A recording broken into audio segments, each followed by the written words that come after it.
اب دیکھیں جی، اللہ تعالیٰ نے جس پیشن سے توحید کو بیان کیا نا یہاں پہ، اور وہ چیزیں جو کامن آبزرویشن میں آتی ہیں اس زمانے کے انسان کے لیے بھی اور آج کے انسان کے لیے بھی، وہ بیان کیے.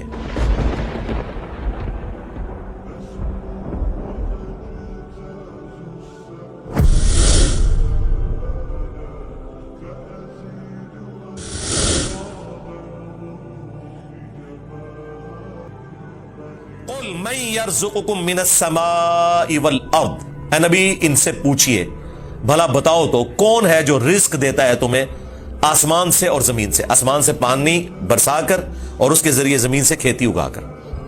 یہ اس زمانے میں بھی لوگوں کو پتا تھا کہ یہ کوئی بزرگ بابا نہیں بارش برسا سکتا. آج بھی لوگوں کو پتا ہے کوئی نہیں برسا. دیکھیں جب بارش نہیں ہوتی سارے بابے فیل ہو جاتے ہیں. ہاں، ڈیم خالی ہو جاتے ہیں، بابے فیل ہو جاتے ہیں. وہ اللہ کی مرضی، بارش دے نہ یا دے.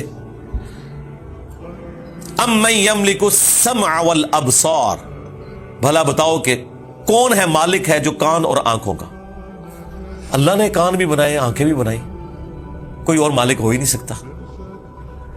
اچھا مجھے بتائیں، یہ بزرگ جب ڈھورے ہوتے ہیں وہ بھی ڈیوائسز لگواتے ہیں. ہاں، ان کی آنکھیں جب کمزور ہوتی ہیں، کیا انہوں نے اینکیں نہیں لگائی ہوئی؟ جتنے یہ غوث وقت ہے نا اس وقت سب کی اینکیں لگی ہوئی ہیں. ہاں، الیاس قادری صاحب بھی جب انہوں نے کچھ پڑھنا ہوتا ہے نا، وہ کہتے ہیں مجدد بھی ہیں اور غوث وقت بھی ہیں. اس وقت بریلویوں کے اینک لگاتے ہیں. کیوں لگاتے ہو اینک؟ تم تو دلوں کے بھی چھپے ہوئے راز جانتے ہو. سامنے چیز آئی ہوئی نہیں پڑھ سکتے. ابھی تو انجینئر صاحب نے اپنا فارمولا نہیں رکھا میکینیکل انجینئرنگ کا، مشین ڈیزائن کا. تم جو اردو میں لکھی ہوئی باتیں ہیں وہ بھی انگریز کی بنائی ہوئی اینک کے بغیر نہیں پڑھ سکتے. ہمیں تو کل تک کہتے تھے جی اگر انگریز ہوا میں اڑ سکتا ہے تو بابا کیوں نہیں اڑ سکتا؟ انگریز تو اڑ کے دستا ہے جہاز بہ کے، بابا بھی اڑ کے دسے، مان لیں گے. تو انگریزوں کی بنائی ہوئی اینکیں لگا کے تم لوگ وہ چیزیں پڑھتے ہو تو ظاہر ہے تم تو مالک نہیں ہو ان آنکھوں کے. آج تک کسی بزرگ نے اپنی آنکھیں کمزور ہونے سے روکی ہیں؟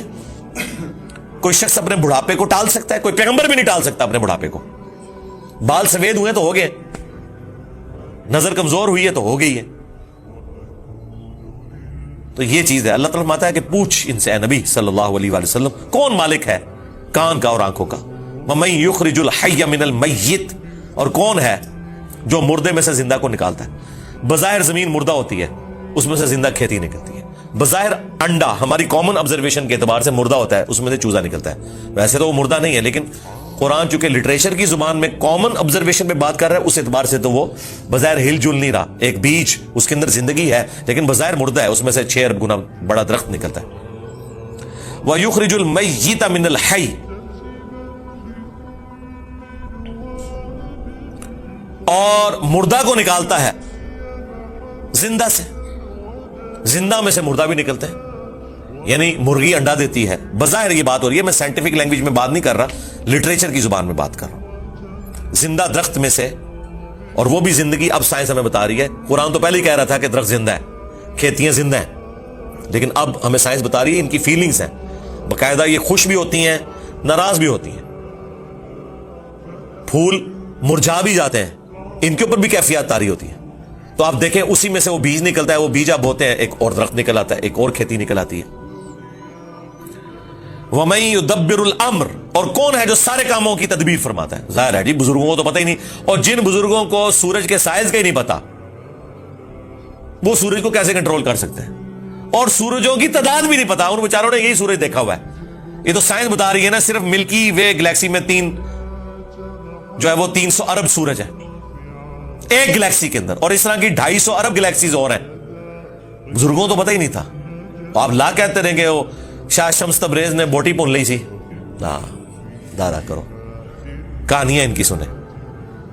فَسَيَقُولُونَ اللَّهُ، تو یہ انقریب کہیں گے اللہ ہی کرتا ہے. یہ دیکھو مشرکین عرب بھی بتوں کو ساتھ شریک ٹھہراتے ہوئے بھی کہتے تھے نہیں اے کام نہیں بت کر سکتے، اے وڈا ہی اللہ کرتا ہے.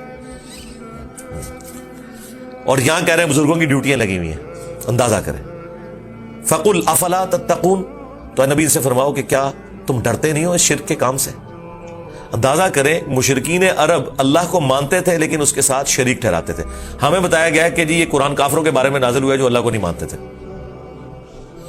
تاکہ آپ کا خیال ہی اس طرف نہ جائے کہ آپ کے بابوں کے بارے میں بھی ان کے ماننے والوں نے وہ عقیدے رکھے ہوئے ہیں جو مشرکین عرب نے اپنے ان بتوں کے ساتھ رکھے تھے، سوائے ایک فرق ہے کہ وہ انہیں چھوٹا آلیہ کہتے تھے، یہ آلیہ نہیں کہتے، اللہ کے بندے کہتے ہیں، ادروائز باقی ساری چیزیں وہی ہیں۔ اللہ کے نیک بندوں کے نام کے اوپر، فرشتوں کے ناموں کے اوپر انہوں نے بت کھڑے کیے ہوئے تھے، کام آگے یہ وہی کر رہے ہیں، لیکن وہ ایک فرق جو ہے نا وہ اس کو اتنا اجاگر کرتے ہیں کہ نہیں جی وہ تو ان کو چھوٹا معبود مانتے تھے، ہم اپنے ان بزرگوں کو معبود نہیں مانتے۔ تو اس کا جواب پھر میں نے دیا تھا سورۃ المائدہ کی آیت نمبر 75 میں، اللہ تعالیٰ نے جیسس کرائسٹ عیسیٰ ابن مریم ان کی ماں کی مثال دے کے کہا ہے کہ ایسی ہستیوں کو پوجتے ہو جو نہ تمہارے نقصان کے مالک ہیں نہ نفع کے۔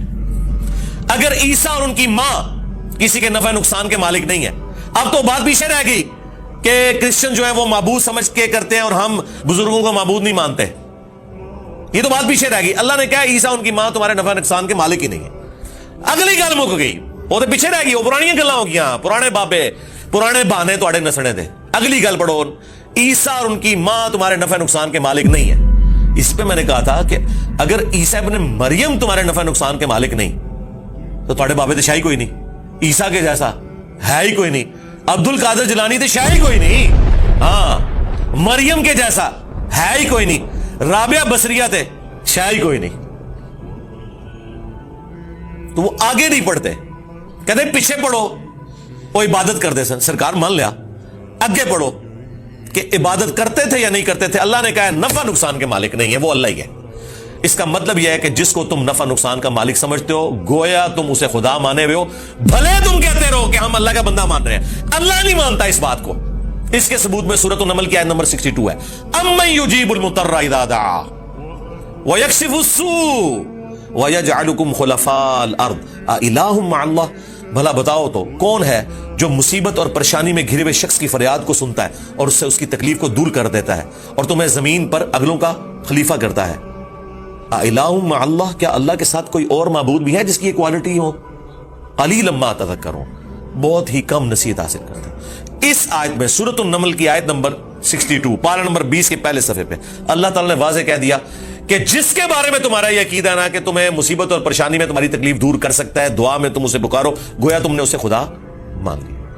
وہ اگلے دن وہ پاپا جانی کہہ رہے تھے کہ ڈسپرین کی گولی اگر مشکل کشا ہے تو شیخ عبد القادر جیلانی نہیں، سرکار ڈسپرین کی گولی جب ہم کھاتے ہیں تو سر درد دور ہوتا ہے، عبد القادر جیلانی نو چٹ کے بھی ویکھ لو تھوڑا سر درد نہیں دور ہونا، ہاں ذہن میں رکھیے گا۔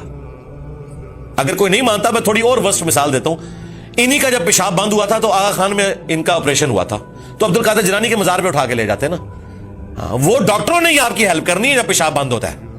ایون عبد القادر جیلانی کا بھی پیشاب بند ہونا وہ بھی ڈاکٹر ہی علاج کرے گا، خود کوئی اپنا علاج نہیں کر سکتا، سیدھی سی بات ہے۔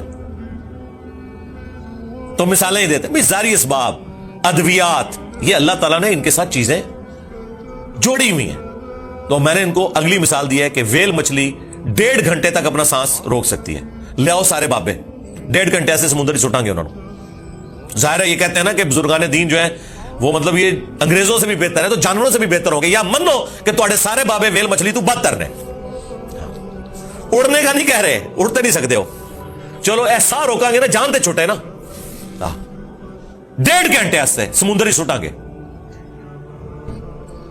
ایڈا وڈا وٹا بن کے تاکہ باہر بھی نہ نکل سکن، 1.5 گھنٹے بعد کر لیں گے، چلو 5 منٹ پہلے میں کر لوں گا انشاءاللہ احتیاطاً، جسے زور احتیاطی پڑھتے ہیں نا ہے، میں بھی احتیاطاً 5 منٹ پہلے یہ باہر کٹ لوں گا، لیکن کوئی روک کے دسے منو کچھ بھی نہیں ہو سکتا میرے بھائی، یہ سب کے سب جھوٹ ہے جو انہوں نے مشہور کیا۔